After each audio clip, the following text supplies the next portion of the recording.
Darcy Luis আর Howard ডাক যদি স্বামী স্ত্রী হতো তাহলে কেমন হতো?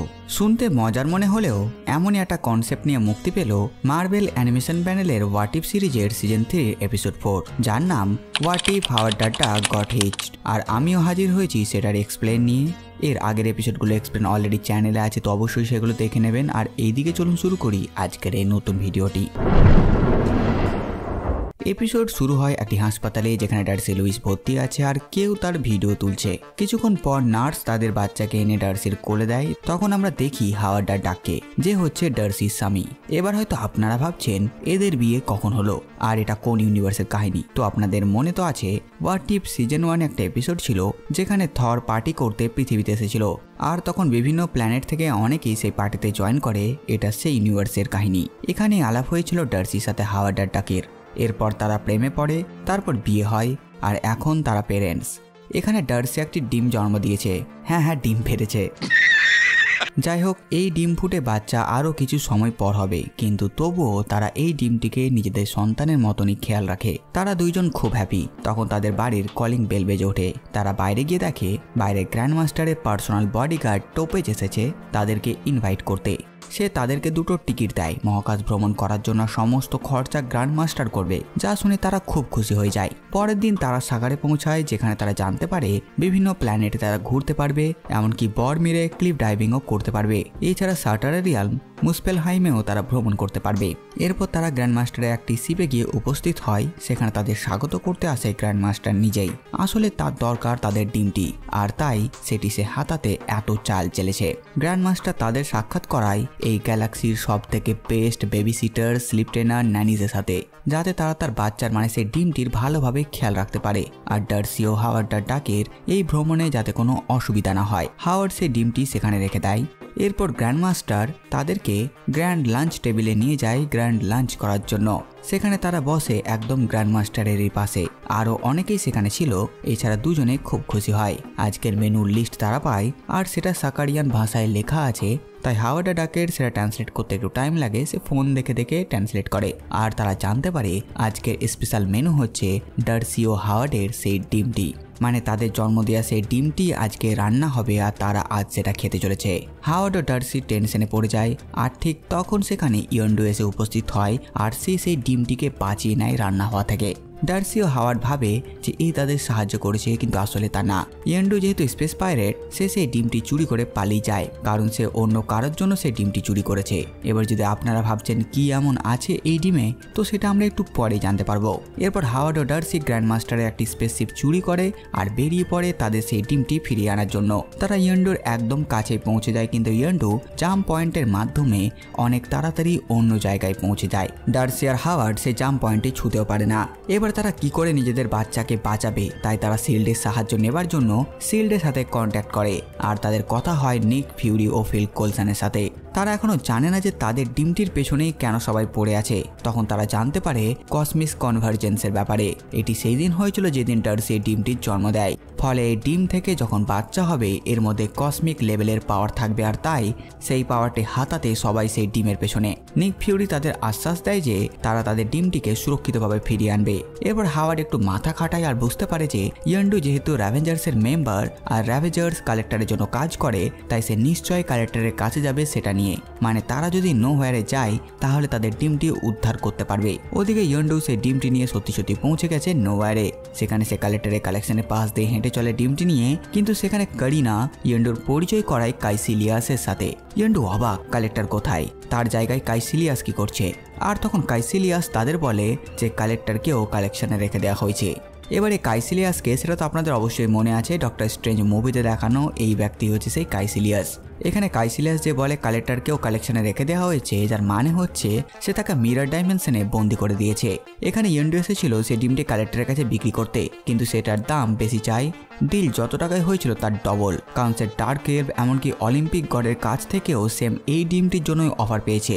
তারাও এটা কেনার জন্য অনেক বেশি টাকা দিতে প্রস্তুত, আর তাই সে চায় এটার দাম বেশি নিতে। তখন কাইসিলিয়াস ইয়ন্ডুকে হিপনোটাইজ করে আর তার কাছ থেকে ডিমটি নিয়ে নেয়।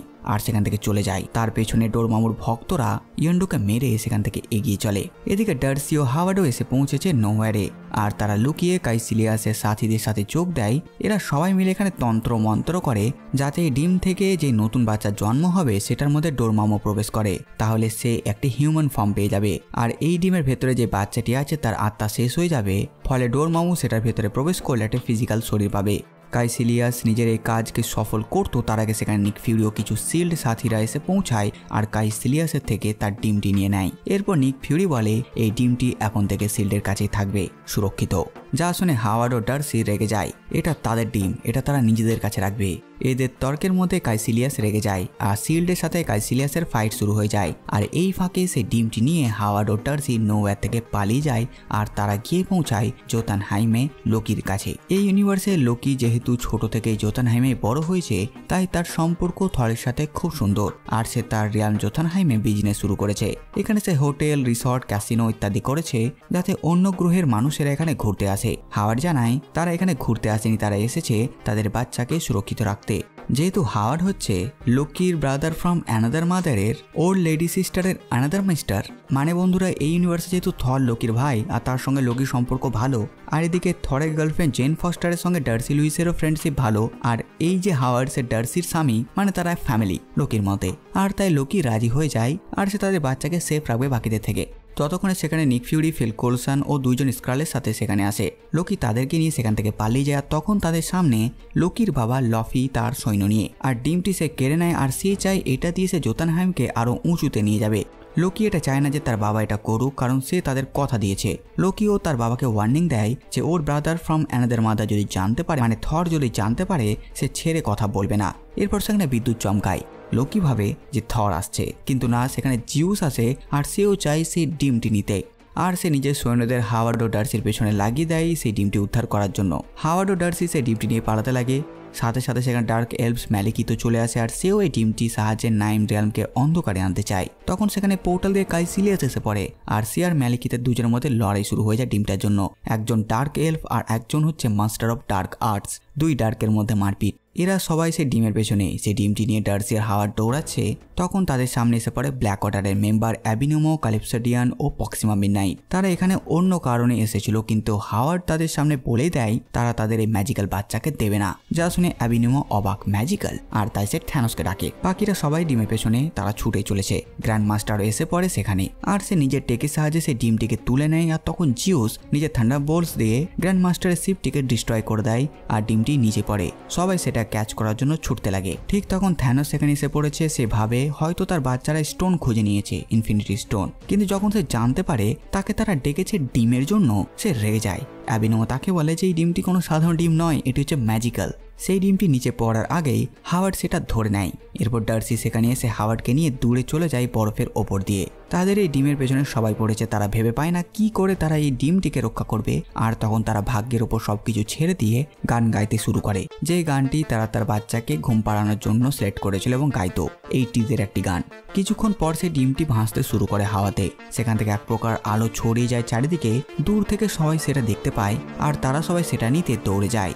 আর ডিমের কাছে পৌঁছাতেই সেই ডিম থেকে এনার্জি গিয়ে অ্যাটাক করে তাদের ওপর। কিছুক্ষণ অ্যাটাকের পর সেখানে সবাই দৌড়ে এসে তাদেরকে ধরে নেয়। তখন ডিম ফুটে বাচ্চা বেরিয়ে আসে। সেই বাচ্চা নিজের পাওয়ারে সেখানে বড় বড় সুপার ভিলেনকে সেখানেই মেরে ফেলে, যেমন থ্যানোস, ডার্ক এলফ, কাইসিলিয়াস ও বাকিদেরকে। এবার যদি আপনারা ভাবছেন যে এত বেশি পাওয়ারফুল যে বাচ্চা এতজনকে মেরে ফেলেছে, সে তাহলে আগামী কোনো মাল্টিভার্সাল মুভি মানে সিক্রেট ওয়ার্সে ডুমকে খুব সহজে হারিয়ে দেবে, কিন্তু ব্যাপারটা সেটা নয়। এই যেহেতু ডিম ফুটে বাচ্চাটি এইমাত্র বেরিয়ে এলো, সে নিজের পাওয়ার সম্পর্কে কিছুই জানে না। এই সব কিছু সে অজান্তেই ধরুন করে ফেলেছে। এরপর বাচ্চা যখন বড় হবে, তারপর সে নিজের পাওয়ার ব্যবহার করতেই জানবে না। এরপর সে সাধারণ শিশুদের মতনই ধীরে ধীরে বড় হবে, নিজের পাওয়ারকে জানবে। আর এই যে সে থ্যানোসকে বাকিদেরকে মেরে ফেললো, এরকম লেভেলের ইনহ্যান্স পিক লেভেলের পাওয়ার ব্যবহার করার জন্য তাকে অনেক বেশি ট্রেন হতে হবে। পাওয়ার ব্যবহার করে করে শিখতে হবে। এমন নয় যে ছোটবেলায় এমন করতে পেরেছে তার মানে সে অনেক কিছু করে ফেলবে ফিউচারে। এগুলো কিন্তু এভাবে কাজ করে না। আশা করি বুঝতে পেরেছেন, চলুন এবার কাহিনীতে যাই। জিউস এইসব দেখে ভয় পায় ও সেখান থেকে পালিয়ে যায়। সবকে মেরে ফেলার পর বাচ্চাটি ডার্সির কোলে চলে আসে। সব শান্ত হলে সেখানে নিক ফিউরি আসে। হাওয়ার্ড সেখানে পড়ে থাকাটি ভাড়া তুলে ধরে, কারণ সে কোনোভাবেই নিজের বাচ্চাকে তাদেরকে দেবে না। নিক ফিউরি বলে যে প্রথমে আমি ভুল ছিলাম, কিন্তু এখন বুঝতে পারছি এই বাচ্চা তোমাদের কাছেই বেশি সুরক্ষিত থাকবে। আর লোকি ও লফি তাদেরকে অফার করে তাদের জোথানহাইমে কিছুদিন ট্যুর করতে। ডার্সিও রাজি হয়ে যায়। ব্যাস, এরপর আরও 4টে পেরেন্টসের মতন এদের জীবনে চলতে লাগে। বাচ্চার কান্না, বাচ্চাকে ঘুম পাড়ানো, এইভাবে শান্তিতে তারা বসবাস করতে শুরু করে। আর এই এপিসোডটি এখানেই শেষ হয়ে যায়। তো বাস বন্ধুরা, এই ভিডিওতে বাস এতটুকুই। আপনারা কমেন্ট করে জানান ভিডিও আপনাদের কেমন লাগলো। সাথে সাথে আমার এই কাজের আপনাদের ভালো লাগে ভিডিওটি লাইক, চ্যানেল সাবস্ক্রাইব করে দেবেন। তো আমি আসছে একটা নতুন ভিডিও নিয়ে। আমি প্রিন্স সালমান, আর আপনারা দেখছিলেন বাংলা কমিক্স।